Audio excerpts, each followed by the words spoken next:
407 years ago, our fathers brought forth on this continent a new nation, conceived in liberty and dedicated to the proposition that all men are created equal. Now we are engaged in a great civil war, testing whether that nation or any nation so conceived and so dedicated can long endure. We are met on a great battlefield of that war. We have come to dedicate a portion of that field as a final resting place for those who gave their lives that that nation might live. It is altogether fitting and proper that we should do this.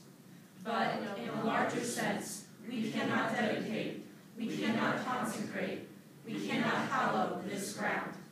The brave men, living and dead, who struggled here, have consecrated it, far above our poor power to add or detract. The world will little note, nor long remember what we say here, but it can never forget what they did here.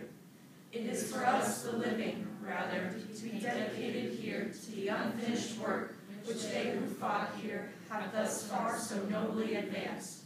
It is rather for us to be here dedicated to the great task remaining before us, that from these honored dead we take increased devotion to that cause for which they here gave the last full measure of devotion, that we here highly resolve that these dead shall not have died in vain, that this nation, under God, shall have a new birth of freedom, and that government of the people, by the people, for the people, shall not perish from the earth.